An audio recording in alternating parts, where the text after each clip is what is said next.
Cool. Hi everyone, Happy New Year. It's the first one of 2016. There it is. Yay! Before I start, I just want to take a moment. This is something that occurred to me yesterday. We talked about this quite a lot last year, and it's come up in conversation a couple of times this week, that we sort of have this belief that we're not very good at GrantTree at giving each other praise. I was talking to my friend Jo about this, who's a joint MD of an advertising agency, and she was saying, that's a problem she has in her organisation as well. As human beings, we're quite bad at giving each other praise. It's very easy for us to see problems. So I wanted to start this week with some appreciation. I would just like to thank everybody who was in my feedback meeting yesterday for being there and writing such excellent feedback and sharing it with me. And I would like to thank George and Dawn for helping me earlier in the week in terms of how we might approach a conversation around a picnic with other tenants, because it's a really sensitive conversation and their advice is really good. I'd also like to suggest that maybe we add into the agenda of the huddle a slot on the agenda where people can shout out things that they appreciate, so we get more into the huddle. Yay! Anyway, That's a very good idea. I'd kick off with that. Okay, so what am I going to talk about today? I'm going to talk about empathy. Why am I doing this? It's in order to respond to some feedback that I've had. The first of which was, could we start to consolidate some of the stuff that we've already learned, make sure that we're recapping and understanding it. So this is an extension and a review of non-violence, which we first did a talk about in, we first had a talk about, it's kind of a royal weave. Anyway, we talked about in September. Also some really good feedback, which is, if you have good ideas, if you have stuff you can share, don't wait. So this is some stuff which I read over the holidays, which I think is really useful and really interesting. So rather than hang around, I thought I would use this week to share it with you. It's from two books by the Arbinger Institute, which are called The Anatomy of Peace, which is on Dropbox, and Leadership and Self-Deception. A caveat about these books, they tend to polarize people. Some people just blow their mind. That was the experience that I had. Some people really hate them. The ideas are great, but the way the books are written really annoy people. And other people are kind of indifferent. So I'm not pushing the recommendations of these books as hard as I am some of the others, but they're there if you want them. So, non-violence. This was something that we talked about last year. As a company, our mission is to help people and businesses fulfill their potential. So in order to be a place where we can fulfill our potential, in order to be a place where we want to work, our approach is one where we have trust, wholeness, collaboration, and creativity. And in fact, wholeness, collaboration, and creativity all rest on trust. If you want more detail about this, go back to the original video, which of course is available on YouTube. But how can we make all of this happen? How can we promote a trusting environment where we can be creative and we collaborate effectively? The answer is through a culture of non-violence. Now, non-violence is a term that's kind of slightly awkward, right? What does it really mean? And this was part of what the non-violence talk was about. Non-violence is not passivity, it's not standing by and letting other people do what they want.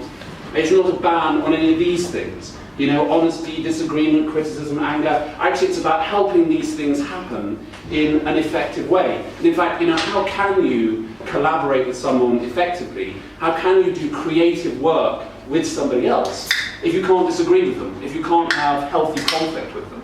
There's an excellent TED talk about this, which I posted on the People and Culture channel last year. I might repost it by, I think, Margaret Heffernan, where she talks about this woman who's a kind of pioneering scientist and had this lifelong partnership with another scientist whose entire role in her life was to try and pick apart everything that she said.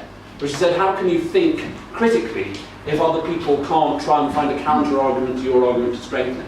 So having those kind of conversations where you can bounce ideas back and forth, that's how we become creative, that's how we work together as an effective team. Okay, so that's kind of a recap. That's the stuff that we've already talked about in non-violence. The next step is empathy. This is how I'm defining empathy. This is the definition that works for me. It's about seeing other people as people, just like you, and seeing that their needs, hopes, dreams, and fears are as real and important as yours are. When we experience empathy, other people's needs are as real as ours, and our instincts will guide us to act accordingly, balancing all competing needs. Right? So if other people's, think about the logic of this, if other people's needs are as real and important in the world as yours are you going to act selfishly or unselfishly? Obviously, you're going to balance their needs against yours, but you're already doing this all the time. You have multiple needs, some of which are contradictory, and you're making informed, instinctive decisions about what the things are you need to do. So this is about widening the net, starting to include in that mix of needs that you're balancing when you decide how you're going to act, how you're going to be in the world, balancing other people, putting other people's into that balancing act along with your own. And the effect of doing this, of acting with empathy, is that we act unselfishly, or in other words, we act for the greater good. Right? Here's a way of looking at this. This is about two different mindsets. And this is the terminology from the Arbinger Institute, which I find kind of helpful because, you know, this phrase out of the box, it's sort of short and memorable, but at the same time completely meaningless. That's sort of the idea, right? It's a bit of terminology that you can just use. So if you're out of the box, you have empathy, and others are people. Their needs are real. If you're in the box, then you don't have empathy, and then other people become objects to you, right? And what might we mean by objects? We might mean problems, nuisances, obstacles, threats. You know, it's panto season, so, you know, kind of villains as well. You know, he's behind you, or he's behind your back, stabbing you, or whatever it is. So the point is that either people are people and their needs are real, or other people are objects. And it doesn't matter what their needs are. They're just in our way and we need to remove them, essentially, one way or another. Now, one thing to note here that's important is that this is about mindset. It's not about what we say or do. It's possible to say or do anything with an in-the-box mindset or an out-of-the-box mindset. I mentioned this in a slide later on, but one way of illustrating this point is that it's easier for someone who you know loves you to tell you to fuck off than it is for someone who you know actually doesn't give a fuck about you to be really polite to you. Think about good and bad customer service experience that you may have had. I'll come back to that a little bit later. Sorry, repeat that. It's easier for somebody who loves you to tell you to fuck off. It's easy for you to hear that. Okay. And respond to the message behind it. Yeah. You know, you're going to resist that less, right? There's going to be better communication. But I'll come back to that later. Okay. So there are these two different mindsets, right? There are these two different ways that we can be in the world, inside the box or out of the box. And the thing is that we're all in the box sometimes, right? Now, lots of people are actually in the box by default, particularly in the context of work. Now, that might seem kind of strange. You know, we might say to us, well, why is this the case? Why are we in the box so often? Why do we break down our empathy and stop seeing other people as people and their needs as real so often? This is, this slide has, I've forgotten this slide down animation. This is the third story. I introduced this concept, which is from the excellent book, Difficult Conversations. By the way, Dan is now a convert to this book, so if you want someone else to persuade you that you should take a copy home and read it, it's on the shelf. It's full of practical examples. It's very digestible. It's the most digestible book that I'm ever going to recommend to you. Anyway, this concept comes from Difficult Conversations. And the concept of the third story is about understanding the fact that we see the world through the lens of ourselves. Right? We each of us have an entirely subjective view of the world, which we feel, because it's a perceptual illusion that we have, is objective. But it is something that we've created, and we've filtered it through ourselves. Right? So the world that I see, even if it overlaps with the world that you see, will be different in my head. I will have different meanings and a different understanding of it. So there's your story, which is the stuff that you see, my story, which is the world that I see through me, and then this third story is this thing that we can get to and say, well, actually, look, I have an entirely subjective view of the world, you have an entirely subjective view of the world, and actually, we're both human beings. And part of that world is the fact that we're both human beings constructing subjective worldviews. Do you see what I'm saying? That we can leverage ourselves to a position where we can get out of some conflicts by understanding the fact that we're both human beings and our worldview is subjective, and making that part of the world that we see, and speaking to each other from that point of view. It's a really powerful tool. And I think this was from the advice process update presentation, so if you're interested in finding out more about that, then go back to it. But this is why we end up in the box so often. You know, because if other people to us seem wrong or pig-headed or just sort of in our way making a nuisance of themselves, that's because when you're in conflict with somebody, you always think that you're right. Right? And one of the reasons why you always think that you're right is your rightness is contained within you. And your view of the world is filtered through that rightness. So if your rightness is here, and that's filtering everything that you see, are you going to see other people as being probably equally as right as you are, but subjectively different? Or are you going to see them probably as wrong, and pick up on all the information that shows you that they're wrong, and deserve to be turned into an object, right? As opposed to just being someone like you, forming a subjective view of the world and doing their best. So it's this way that we have our own stories that forces us into the box so often. But so what, right? This is all very interesting if you're an emotions geek like me, but so what? What's the practical application of this? Well, the first thing to say is there's a really good business case for maintaining empathy and being out of the box. Right, we've talked about the fact that we have a workflow, or Agemba, which is this term from the Toyota theory, the scene of the crime, the stuff where the magic happens. And that workflow begins with a meeting, there's a load of work, and then an invoice is paid.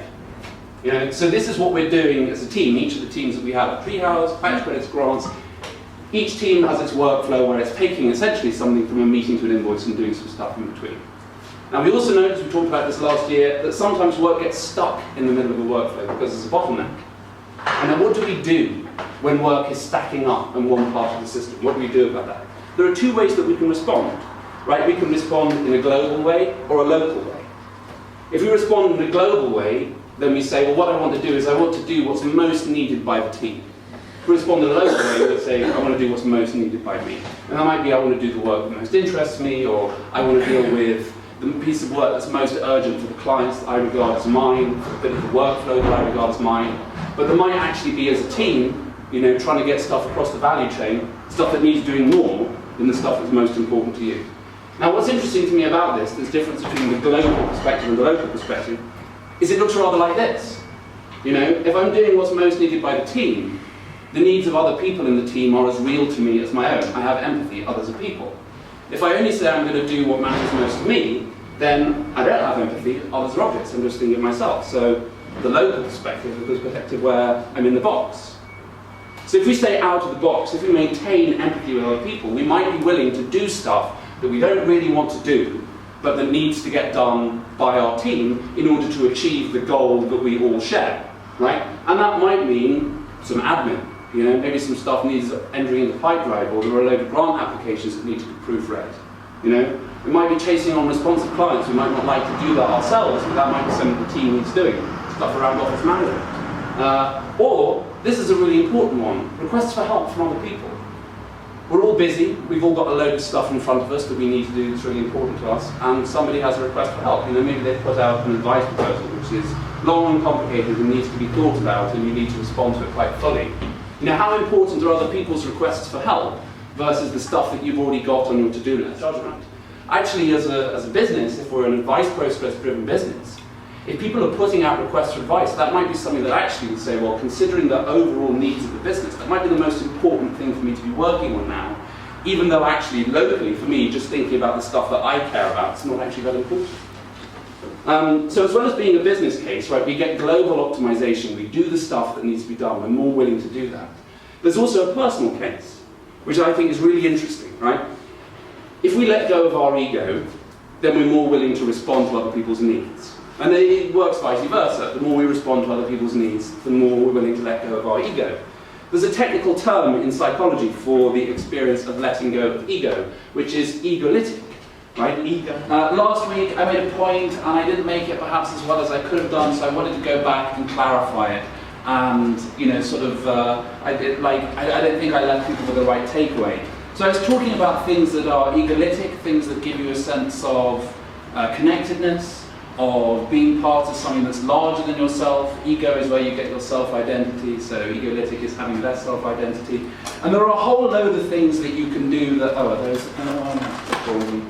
are a whole load of things that you can do, right? These are some of them, which have an egolytic effect. And I'm not saying that we should, or indeed can, particularly think about this one, go out and do all of these, right? Or that these are things that it's appropriate for us to do in a work context. That's not the point that I'm making. The point that I'm making is people do these things, and they are enjoyable, I argue, because of this effect, because they promote empathy. So essentially we have this. If we have empathy, we have egolysis, we have a feeling of connectedness, we have a feeling of being something larger than ourselves, which we enjoy as human beings, which is why we like working in teams, it's why we like collaborating. We talk about the fact, quite a lot, or certainly I do, about the fact that we as human beings need to work. It's something that we need to do. And that part of that is that we need something to use and grow our skills and talents. But also, it's about shared purpose. It's about being part of teams, it's about being part of the community. That's another reason, why we work.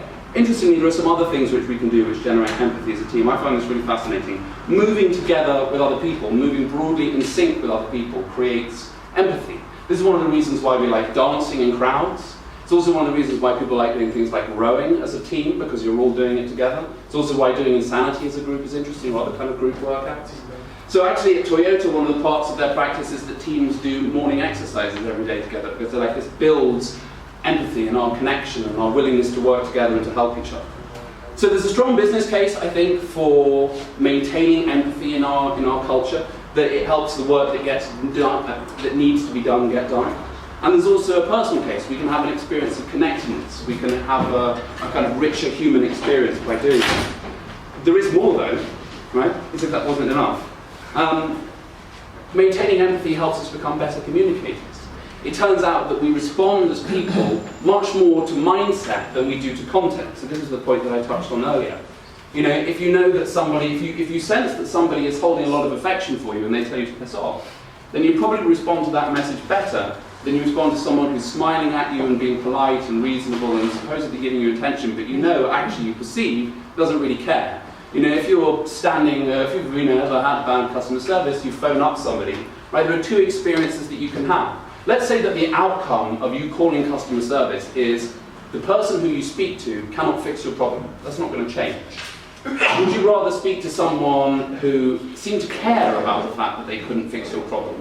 The fact that you had a problem, you know, was upsetting to them and they expressed that to you. Would you walk away thinking, oh, you know, they couldn't fix it, but at least they cared, you know?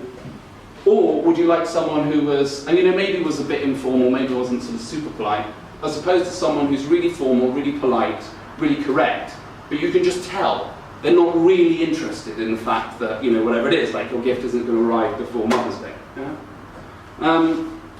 This means that empathy gets us off the hook.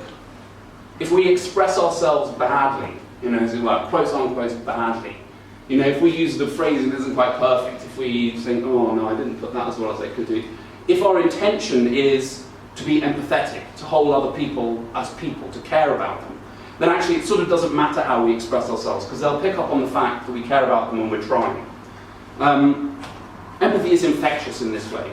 The more empathy I have for you, that will come across in my communication, you will pick it up. The more empathy you're likely to have for me. And if you think about it, are you more likely to get what you want if you ask someone as a friend or as an enemy? You know, if you have to say to someone, I want to give you some feedback about something that you're doing that's a problem for me, and apparently it isn't a problem for you, that means that you're essentially saying, I want you to care about my needs, right? I want you to look at my needs and factor them into the way that you're behaving.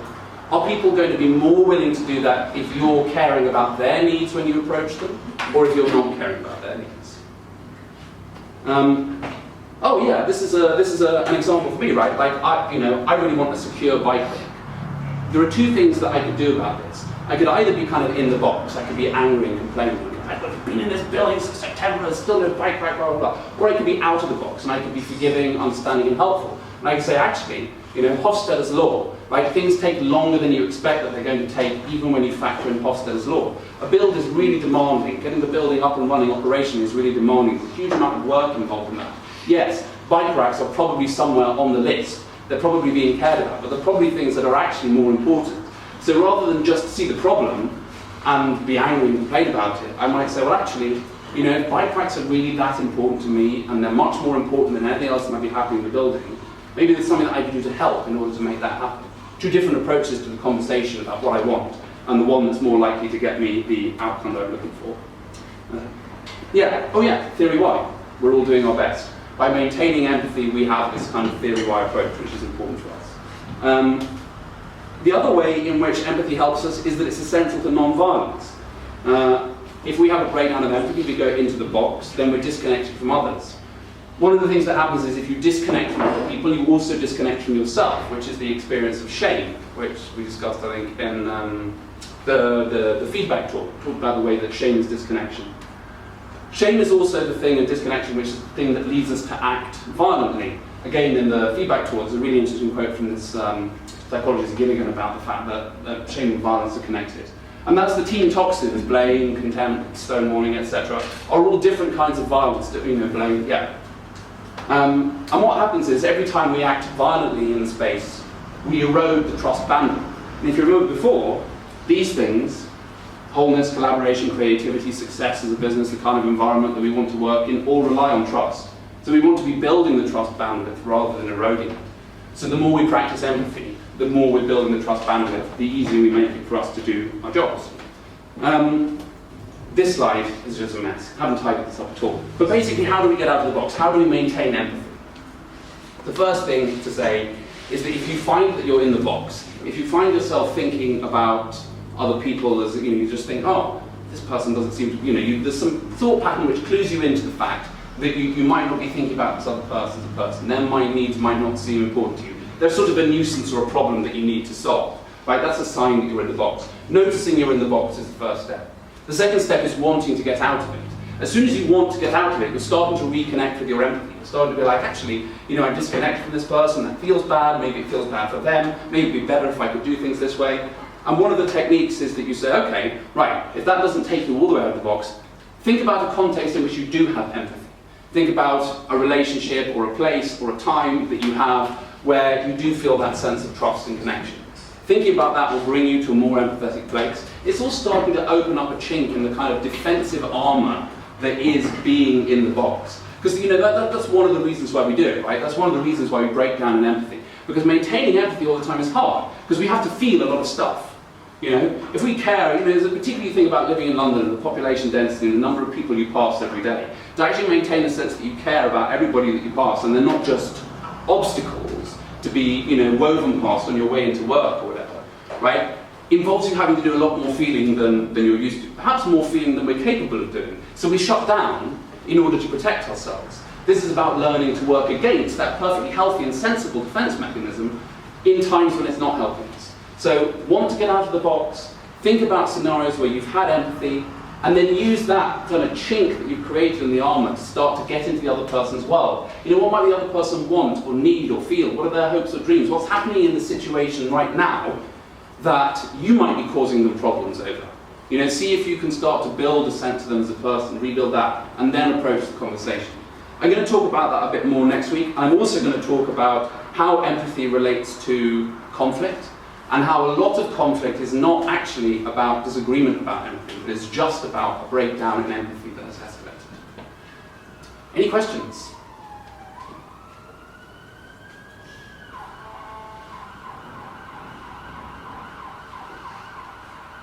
It's quite a meaty one. I did talk more slowly this time, so I hope it's more digestible. There's still a lot of content. I like the content. I wonder if I apply that to everything. I just have a nervous breakdown. I'll talk about that more a bit next week, but it is a really, as I said, it is a defense mechanism that we have to sort of shut down and to stop seeing other people as people. And that serves us usefully in some ways. The question is, does that serve us if we do that here, if we do that with the people working with? Or does it actually help us more if we say, that defense mechanism is the thing that means that I don't go crazy when I have to be in a tube carriage like this on the way to work? But actually in the context of people that I'm asking to trust me in order to work with me, maybe I actually need to know that that's a defense mechanism that I have and gain conscious control about when I switch it on and off.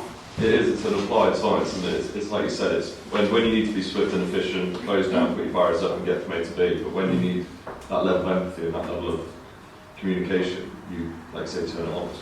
Yeah. We all go into the box all the time. We all break down empathy all the time. It's a natural thing for us to do. It's about understanding the fact that we're doing it and making a choice about it. I just had a little idea, because it all sounds great when you listen to it, when you're actually in the middle of a conflict situation where you find yourself in that armor. It's a completely different conversation, and I was just thinking that perhaps at some point we could incorporate either to those presentations or kind of create a different meeting with people who are willing to share actual situations in a company where they either had been in conflict or something happened that was hugely difficult, because that's an inspiration that it can be done, and it also kind of gives you quite courage when you're actually in that situation to overcome it, and you probably know who to come to us for advice. It's when you're in the middle of it, it's nowhere near it doesn't sound nowhere near as nice as it sounds now. It all makes sense, but when you're in it, it doesn't necessarily make sense. So Mike's done a really good job of organising some micro sort of feedback sessions, which is a bit like practicing that in beta, isn't it? It is. It's a allows lesson. you Andrew as well. So. But it's more like confessions, but like kind of stories from people who have like been in some like really difficult situation, like a particular thing in the company they're willing to talk about, particular conflict with someone maybe, and for them to share what's happening inside of them and how they manage it. In Well, the I end. think- I just think that'd be huge. I think when we turned about conflict from the beginning, what we always said was we use conflict when it's at a high price. So we manage it. Once it gets to a point where the price is that high, it kicks off. Because, and it's the same with this. If somebody walks in here now and said, a relative's died, I very much doubt there'd be a single person in the room that wouldn't go straight to what you just talked about. Because the price is that high. And it's sort of bringing it down, so we start using it more on a day-to-day as opposed to when it's something that's genuinely really obvious and resonates with every single person in the room. It's sort of it's scaling all that down. It's the same with the conflict thing. It's instead of doing it when the price is high, do it frequently and often. Yeah, exactly that. I think it's important to also know that work environment, like most companies, are not like GrantTree. Like I feel quite conditioned into seeing myself as part of a machine that provides value, and that I have to shut down my own feelings in order to, you know, be productive and just go. And if I'm having a bad day, that doesn't matter. Like you've got things that you have to do. Maybe start that with yourself too, like you're a human being. Like you're allowed to feel things. I feel like this is like both with conflicts with other people, but also within ourselves too. Like we're so conditioned into thinking that you have to be like a machine in order to be successful in your job, but you shouldn't. I think that's a really powerful point. Certainly when I read this stuff over the holidays, the thing that really jumped out at me was I was like, oh, you know, one of the ways that you can look at depression is essentially it's about being in the box. Right? It's about disconnecting from empathy for yourself. It's about disconnecting from having empathy for your own feelings and needs. And I was like, wow, you know, I have quite a long-term history of depression. And I was like, I feel actually really quite sad and overwhelmed about the fact that this is the way that I've chosen to be with myself. I've chosen to have this quite violent, non-understanding way of being. And it's the way in which, you know, if you're in the box with yourself, you'll be in the box with others. If you're in the box with others, you're in the box with yourself. So by maintaining more empathy with other people, you open up your ability to maintain empathy with yourself and vice versa. So there's this really positive loop that you can get into, just in the way that depression can become a really negative loop in which you stop caring about yourself because you're starting to, let's say, hold yourself to like impossibly high standards and be really mean to yourself. And then the risk is that you do that to other people because that's the world that you've got into. But you can break yourself into a positive cycle. You know, I mean, it's hard if we have habits from the past, but we can, you know, we can all start to change. You know what they say? You know, we're all perfect just as we are, but we can still use a little improvement.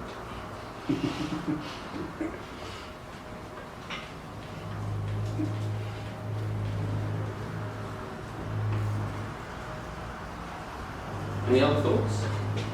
I think what you just said there reminded me again of that Brené Brown talk, which, if anyone hasn't seen it, it's awesome. About just recognizing the power of your vulnerability. Yeah. Yeah, I think that really feeds into what Greenie's saying. There's this contradiction that we think actually we maintain strength by closing down our emotions, and actually it's more true to say that by connecting with our emotions and connecting with our vulnerability, we maintain strength. Because what actually happens is the energy that we were putting into denying that we were feeling stuff, we can actually put into getting stuff done, you know, and responding to those feelings and doing something about them.